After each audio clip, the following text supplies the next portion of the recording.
अस्सलामु अलैकुम वरहमतुल्लाहि वबरकातुहू। जी हाँ दोस्तों, उम्मीद है कि आप तमामी हजरात खैर आफ़ियत से होंगे, तमामी लोग अच्छे होंगे। भारत के 15% मुसलमान SIR में ये दस्तावेज़ बिल्कुल ना दें, वरना आपकी नागरिकता छीन ली जाएगी, आपको नागरिकता नहीं मिलेगी। आप जानते हैं कि भारत के कई राज्यों में जहाँ पर मुसलमान की आबादी अच्छी खासी है, जहाँ पर मुसलमानों की आबादी बहुत है, वहाँ पर SIR शुरू हो रहा है। जैसे बिहार की बात करूँ तो यहाँ भी मुसलमान थे, तो यहाँ पर SIR हो चुका है। अब जो जहाँ पर शुरू है, जैसे यूपी की बात करूँ तो वहाँ पर भी मुसलमानों की आबादी काफ़ी ज़्यादा है।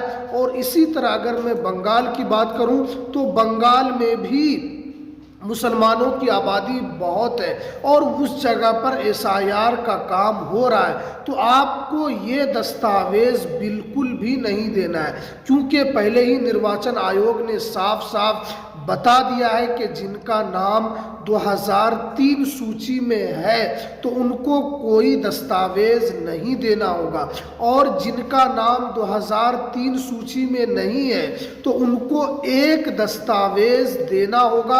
और एक दस्तावेज़ में आप उसमें जन्म प्रमाण पत्र दे सकते हैं, पासपोर्ट दे सकते हैं, डाकघर वाला कोई कागज़ दे सकते हैं, सर्टिफिकेट दे सकते हैं, और उसके अलावा जो भी आपके पास दस्तावेज़ हो वो आप दे सकते हैं, जो 1987 से पहले का बना हुआ होना चाहिए। अब क्या कर रहे हैं कि बहुत सारे लोग उसमें आधार कार्ड SIR के फॉर्म में लगा रहे हैं, क्योंकि आप जानते हैं कि 12th डॉक्यूमेंट आधार कार्ड है, लेकिन क्योंकि इसका मामला सुप्रीम कोर्ट में है और सुप्रीम कोर्ट में जो बहस चल रही है उससे ये पता लगता है कि आपका जो आधार कार्ड से गन्ना फॉर्म जो भरा है, आपके फाइनल ड्राफ्ट में आपका नाम बिल्कुल नहीं आएगा, क्योंकि अभी तो भारत के 12 राज्यों में शुरू हुआ है और महाराष्ट्र और यूपी सरकार ने बड़ा ऐलान किया है कि आधार कार्ड से आप जन्म प्रमाण पत्र बिल्कुल नहीं बना सकते हैं।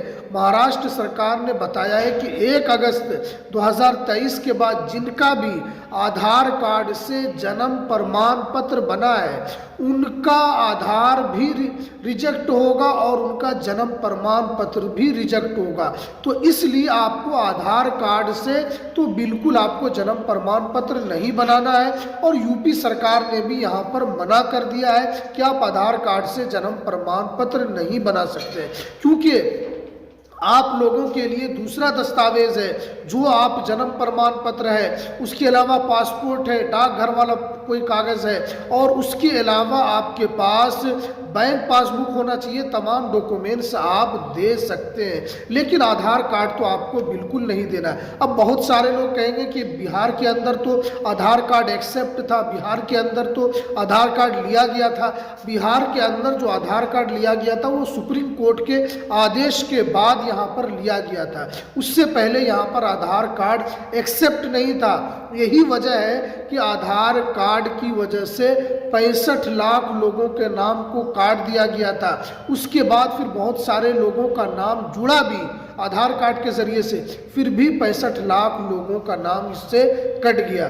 तो इसलिए भारत के अंदर जो अभी जो बड़े बड़े राज्य हैं जहाँ पर मुसलमानों की आबादी अच्छी है, जैसे बंगाल की बात करूँ वहाँ पर अच्छी खासी आबादी है, तो वहाँ पर भी SIR हो रहा है। तो ये दस्तावेज़ आपको उसमें बिल्कुल नहीं देना है। आपको क्या करना है, दूसरे डॉक्यूमेंट्स की तरफ जाना है, जन्म प्रमाण पत्र की तरफ, क्योंकि जन्म प्रमाण पत्र ये आपका मोस्ट इम्पोर्टेंट डॉक्यूमेंट्स है। सुप्रीम कोर्ट ने भी कह दिया है कि ये आपका सबसे मोस्ट इम्पोर्टेंट, क्योंकि 2026 से इनकी मान्यता सबसे ज़्यादा हो जाएगी। और आधार कार्ड की मान्यता तो ऐसे भी 2 राज्यों में ख़त्म हो गई है कि आप आधार कार्ड से जन्म प्रमाण पत्र नहीं बना सकते, यानी आधार कार्ड को अब जन्म के लिए वहाँ पर नहीं बनाया गया है, और वो जन्म की कोई मजबूत दस्तावेज़ बिल्कुल नहीं है। तो इसलिए आपको ये काम तो बिल्कुल भी नहीं करना है। और अब जहाँ जहाँ SIR नहीं हो रहा है वहाँ पर क्या है कि आपको अपने डॉक्यूमेंट्स को बनाने की तरफ लगना है। और आप जानते हैं कि अमित शाह ने भी साफ साफ कहा, जो भारत के गृह मंत्री हैं, उन्होंने क्या कहा कि SIR के बाद NRC शुरू किया जाएगा, नेशनल पॉपुलेशन रजिस्टर। अगर आपका नाम उसके अंदर नहीं आएगा तो फिर आपको ज़्यादा फिर आपको ज़्यादा दिक्कत, ज़्यादा मुश्किलात का आपको सामना करना पड़ेगा, क्योंकि ये भारत के गृह मंत्री कह रहे हैं कि एसआईआर के अंदर अभी तो नाम कट रहा है, फिर एसआईआर के बाद फिर एनआरसी शुरू किया जाएगा। बहुत सारे लोग समझ रहे हैं कि सिर्फ इसी तरह बताया जा रहा है, ये हम नहीं कह रहे हैं बल्कि भारत के गृह मंत्री कह रहे हैं। तो इसलिए आपको अपने दूसरे डॉक्यूमेंट्स को बनाने की तरफ जाना है। हमारा मकसद है कि आप लोगों को अवेयर करना, आप लोगों को जागरूक करना और आप लोगों तक सही जानकारी पहुंचाना, ताकि आगे चलकर जब आपसे दस्तावेज मांगे जाए, क्योंकि जब दस्तावेज मांगा जाएगा वो आपसे वो दस्तावेज मांगे जाएंगे जो आपके पूर्वज के लिए भी ज़्यादा ज़रूरी है। जैसे बताया जाए कि आप यहाँ कब से रह रहे हैं, तो उसके लिए कोई डॉक्यूमेंट्स तो होगा, जैसे ज़मीन की कागजात आपके पास होंगे, खतियान होगा, आपके दादा, आपके परदादा, आपके लकड़दादा, कोई भी जो आपके पूर्वज है वो तो रहे होंगे, उनका तो कोई दस्तावेज होगा। तो उसी के ज़रिए से आपको आगे चलकर यहाँ की नागरिकता दी जाएगी और उसी से पता चलेगा कि हाँ आप भारत ही के नागरिक हैं।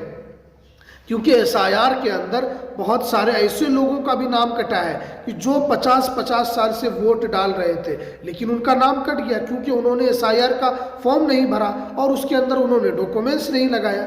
बिहार के अंदर भी बहुत सारे जगहों पर डॉक्यूमेंट्स जो मांगा गया था, जब वो डॉक्यूमेंट्स नहीं दिखाया गया तो निर्वाचन आयोग ने उनको नोटिस दिया कि आप यहाँ आकर दस्तावेज को जमा कीजिए, आप यहाँ आकर डॉक्यूमेंट्स को जमा कीजिए, ताकि वो भी चेक करें कि आप जो वोटर हैं वो जेन्युइन वोटर है या नहीं है, आप सही वोटर है या नहीं है, या तो आप कोई घुसपैठी तो नहीं है। अगर आप घुसपैठी नहीं होंगे तो आप अपने दस्तावेज को दिखाएंगे, आप अपने डॉक्यूमेंट्स को दिखाएंगे। तो इसलिए आपको अपने डॉक्यूमेंट्स को हर हाल में बनाना है और उसको बनाकर आपको अपने बीएलओ को ज़रूर जमा करना है।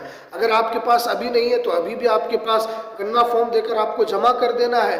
6-7 दिन में आपके पास, क्योंकि 13 तारीख तक एसआईआर का डेट है, जब तक अगर आपका बन जाएगा तो आपको फिर उसके बाद जमा कर देना है। और ऐसे भी आपको बीएलओ को जाकर जमा कर देना है, क्योंकि आपके पास अभी डॉक्यूमेंट्स नहीं है तो आप उनको बता दें कि हमारे पास यही डॉक्यूमेंट्स है, जब आएगा तो हम आपको जमा कर देंगे। क्योंकि इसमें एसआईआर के अंदर आपका नाम आना सबसे ज़्यादा ज़रूरी है, और अगर आपका नाम नहीं आएगा तो फिर आपको एनआरसी के अंदर भी परेशानी होगी। बहुत सारे लोग समझते हैं कि वीडियो बनाया जाता है, लेकिन ये आप लोगों के अवेयर करने के लिए, क्योंकि हम लोग सब चीज़ देखते हैं, छानबीन करते हैं कि अभी क्या हालात है, ख़ास तौर पर मुसलमानों के ख़िलाफ़ किस तरीके से हालात चल रहे हैं, उनको किस तरीके से उनके साथ व्यवहार हो रहा है। इसलिए हमें अपने डॉक्यूमेंट्स के एतबार से भी हमें मजबूत होना है और अपने डॉक्यूमेंट्स को भी अपने पास जमा कर रखना है, ताकि जब एसआईआर ख़त्म हो जाए तो एनआरसी में हम उन तमाम दस्तावेज़ को हम दिखा सके। तो चलिए, ये कुछ जानकारी निकल कर आ रही थी, तो चलिए हमें दीजिए इजाज़त, फिर मिलते हैं किसी नेक्स्ट